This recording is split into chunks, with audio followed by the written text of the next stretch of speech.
traditionally the legends of auto racing, such as Enzo Ferrari or Ascari or Fangio, all had at least some connection to motorsport before they achieved true success. But in this case, our subject started out raising chickens during the Great Depression. The young boy turned racer named Carroll Shelby.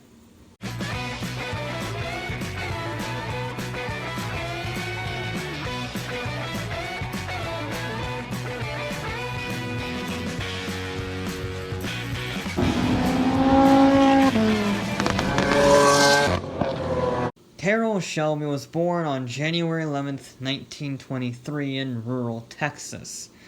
And while he was an automotive enthusiast, wanted to go fast, and loved engines, he could rarely do so because he was born with a heart valve leakage complication that plagued him for most of his early life. And in fact, it plagued him for so long that by the time he did start driving his dad's Ford, World War II had started, and he joined the Army Air Corps, training pilots and testing fighter planes. Which, there are worse things to do when you're a speed freak and you want to serve your country. Testing fighter planes, not a bad call. But after World War II, things started to slow down a lot. He found himself between jobs all the time, and while he sort of made money being a chicken farmer, it ultimately led to his bankruptcy. But this is where his story really gets going in a bizarre twist of fate, where he entered his first competition at the Grand Prairie Naval Air Station drag meet, an old Ford Flathead. But his circuit racing career began 2 months later, in May of 1952. You see, his friend had an old MGTC made of wood, and he agreed to let Shelby borrow it for a local racing competition. And sure enough, Shelby wins. Not wanting to rest on his laurels, Shelby enters another race later that day against Jag XK120s, which were far more powerful and far more advanced cars, in his wooden MG, and he still wins. Pretty soon, he's racing in SCCA races across the country, and his success in SCCA leads Aston Martin to sign the coverall-wearing Texan to their sports car program. In fact, that's where he spent most of 1954, racing his DBR3 at Sebring, Le Mans, and other Grand Prix, because closed-wheel cars were still allowed in Grand Prix at that point in time. But anyway, over on the state side, he helped Austin Healey, of all people, set 70 Class D speed records at Bonneville, Utah. And then everything went wrong. He was competing in the 1954 Carrera Panamericana in Mexico when his Austin Healey rolled, and the resulting injuries caused months of surgery. But Shelby wasn't going to let a little rollover and months of surgery put him down. He had things to do, places to go.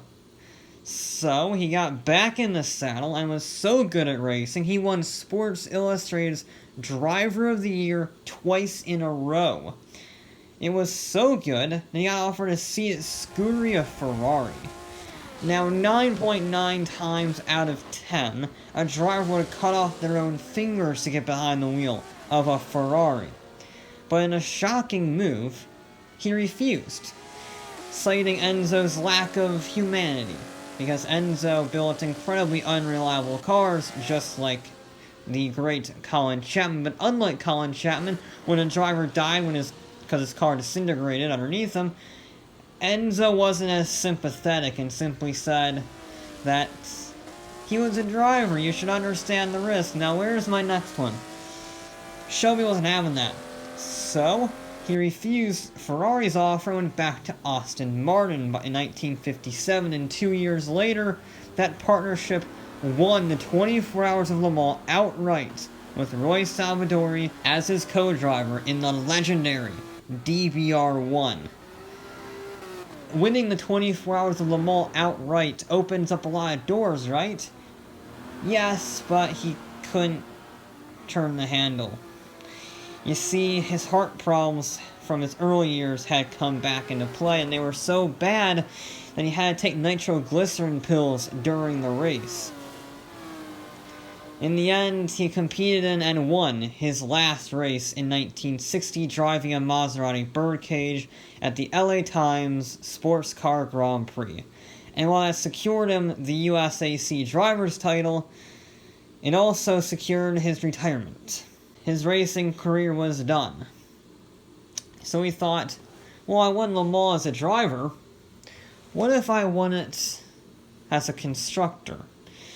Now, this was not his first foreplay into building cars. Back in the late 1950s, he partnered with legendary designer Jim Hall of Chaparral and General Motors, and the Italian design firm Scaglietti to design some very special Corvettes.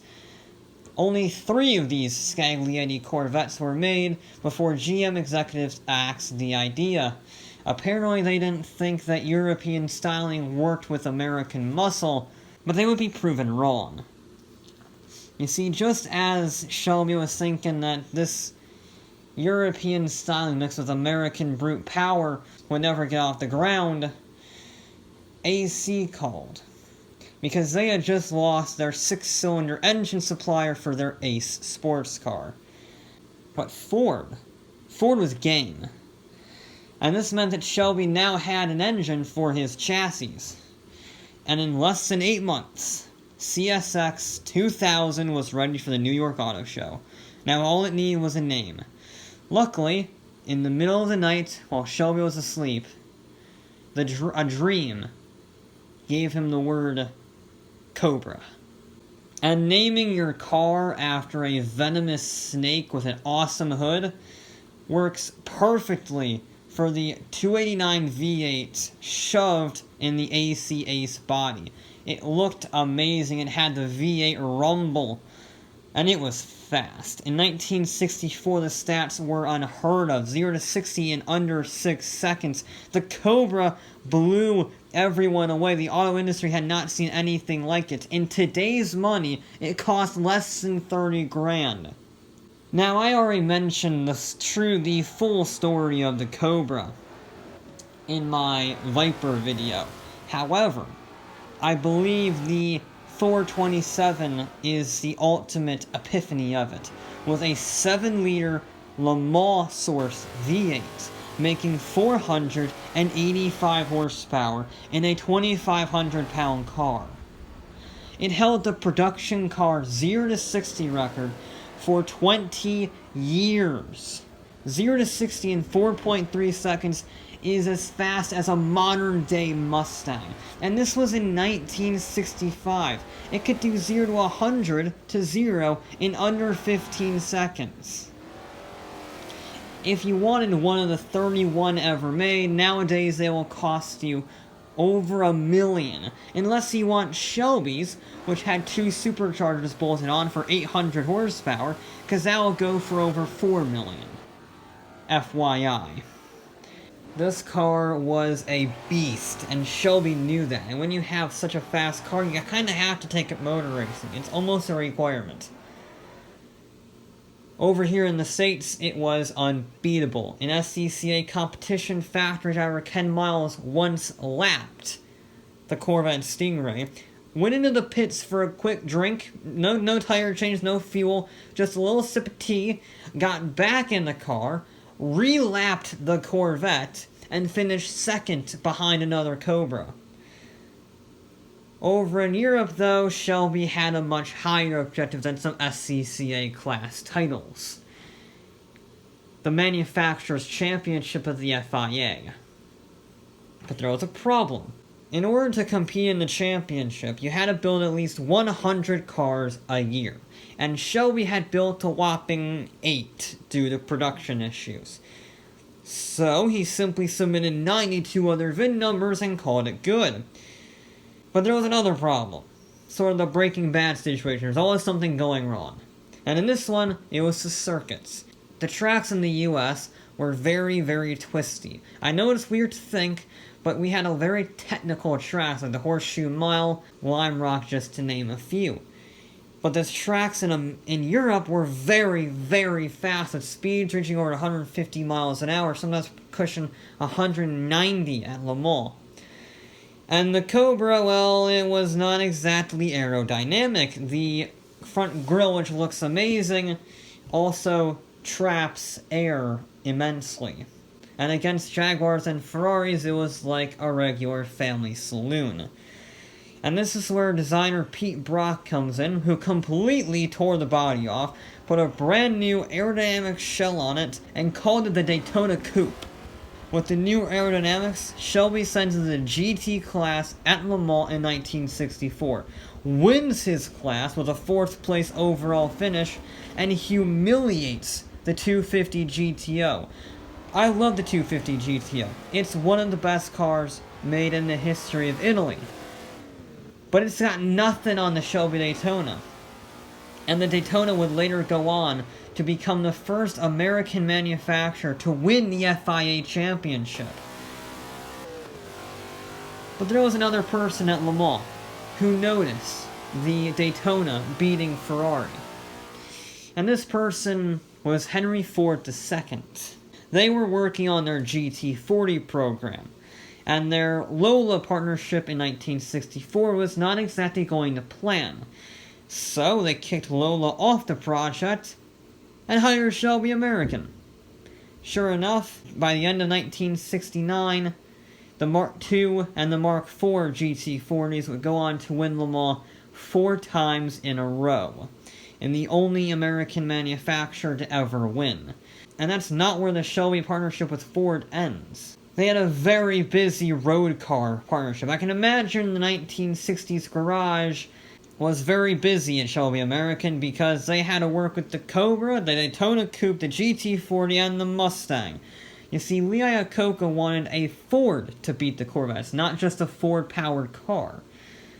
So Shelby turned the standard Mustang into a GT350 track weapon. Functional hood scoop, weight reduction, high performance internals, better suspension and disc brakes, and a sweet Shelby stripe, blue, white. It's one of the simplest and yet most effective and awesome paint schemes ever. And it started to win Trans Am races across the country. And it piqued the interest of Hertz, that now defunct rental car company. Yeah, Hertz, who ordered 1,000 custom-built GT350Hs. If you lived in 1965 and you had some spare change, you could rent a GT350 road-legal Trans Am racer and go to wherever you wanted to go. Think about that. Why do we not do that anymore, by the way? We need to kickstart that one again. Can we do that? Thank you. The GT500 was the next one on the menu. Basically, you see, the 427 Cobra, as great as it was never designed to be a limited run. It was supposed to be mass market, but the redesign of the Ace platform was so expensive that only 31 were made. That left him with a bunch of 427 engines lying around. When life gives you lemons, you make lemonade, and you shove the 427 into a Mustang. It had nearly 500 horsepower and was a straight-line beast if you exclude the, burning oil and ridiculous maintenance requirements. Which is why they switched to police interceptor engines in 1968. But the 67 Shelby is arguably the greatest American muscle car ever made.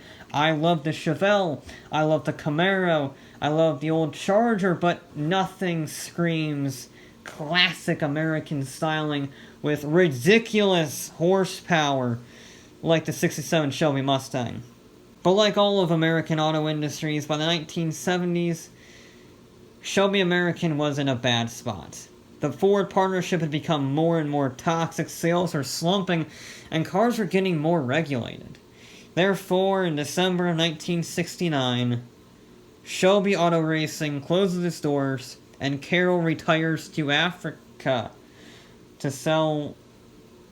That's not right. Apparently that's right. To sell chili powder, of all things. And that was it. Shelby was done. He had no interest in returning to racing. He was happy. He was retired. He did everything he wanted to do. But then his old pal Lee called. It's 1982. Chrysler is on the verge of bankruptcy. And Lee is an old friend of Shelby, dating back to their time with the Mustang and the GT350. So, in order to drum up sales and publicity, he asked Shelby to tune some of Dodge's current lineup. And Shelby American gets back in the game. They were tuning everything from Chargers to Stealth to Dakota pickup trucks. But their most famous one was a little hatchback called the Omni. Shelby turned this ordinary front-wheel drive hatchback into one of the fastest front-wheel drive cars in the world. The 2.2-liter turbo made 175 horsepower and 175 torque, launching it to 60 in 6.5 seconds. Again, that is fantastic speed for the time. That is fast for a hatchback nowadays. It humiliated the V8 Mustangs and the Camaros and the Firebirds with a front-wheel drive 4-cylinder. And the name matches it. I mean, the name was literally Goes Like Hell Some More. Those cars secured him a partnership with Chrysler that ultimately led to the brutal Dodge Viper in the spirit of the original Cobra. But while he was working on the Viper, Shelby did something unusual. He built a car of his own. Carroll saw Ferrari pushing the 3,300 pound mark and then making the excuse that if you want to have creature comforts in your car, you gotta have more weight. And Shelby just looked at him and said, it can't be that hard to make a lightweight car with amenities. So he made the Series 1, the only car designed and built by Shelby in-house. It had a 4-liter V8 making 320 horsepower. But it also had power steering, power brakes, air conditioning, radio, cruise control, and other luxuries weighing less than 2,700 pounds. The thing was an extreme exercise in lightweight performance. And the Series 2 prototypes had superchargers pushing 600 horsepower. But just like the Shelby 427 Cobra, spiraling production costs ended the project prematurely. And then he was done again. He was retired. Nothing could drag him out of retirement this time. No, no, no. Except when Ford came calling once again, as a consultant on their new GT in 2002. And Shelby agreed, and in 2002, he supervised both the GT launch and the prototype Cobra and GR1 concept cars, in the spirit of his original Cobra and Daytona coupes. And while they never went off the ground, god damn it, they really should have. These things are awesome. But hey, it wasn't all bad. During his development time with the GR1 and the Cobra concept, he decreed that he would finish his automotive career at Ford, where he started it. And immediately after that, the first Mustang to wear the Shelby badge in 35 years launched, the GT500.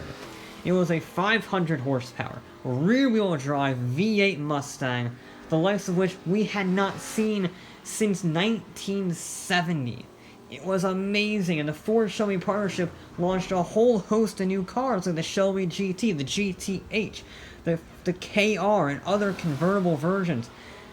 It was an amazing partnership, delivering some fantastic and incredibly quick cars. It also saw the launch of the most powerful, fastest Mustang of all, the 2013 GT500. It was the fastest Mustang ever made, with a sub-12 second quarter mile time and a top speed of 202 miles an hour, thanks to a 5.8-liter plasma-coated V8 with an additional 2.3-liter capacity E-ton supercharger, good for 662 horsepower and 650 foot-pounds of torque. Sure, it may have been a boat through the corners, but it was a brutal return that we had not seen since the original 67 GT500. But Shelby wanted to sign off on the ultimate Mustang, so in 2012, his company launched the Shelby 1000. As the name suggests, it made a ridiculous 1,000 horsepower in a mild state of road tune. And if you made a track version, that was bumped up to 1,200 horsepower. In order to handle that much power, the car had massive brakes and fully adjustable suspension. And on April 5th, 2012, Carroll himself rolls the 1000 onto its stage at the New York Auto Show unveil. And just 30 days later, he passed away at Baylor Hospital, Texas, at 89 years old. He was so devoted to what he loved that less than a month before his death, he was signing off and giving cars his blessing. That doesn't happen much anymore. He was a man truly committed to his profession. And he was damn good at it. He is one of only 12 Americans to ever win the 24 Hours of Le Mans. And the Shelby Cobra has been labeled as one of, if not the greatest performance cars of all time. And the Shelby brand lives on, as the new GT500 is the most powerful and the fastest Mustang ever made, and the various cars and tuning packages that his shop offers continue to define what affordable performance truly can be. I mean, the Cobra is still in production. The continuation Cobra funds not his company, but his charity. You see, he knew the experiences of dealing with heart conditions. And ever since he rose to fame and money, he set up a fundraiser called the Carroll Shelby Foundation, which provides medical assistance to children who can't afford it. He was a genuine humanitarian, an absolute legend. And he wasn't just one of the greatest automotive drivers and constructors. He was one of the greatest automotive figureheads of all time.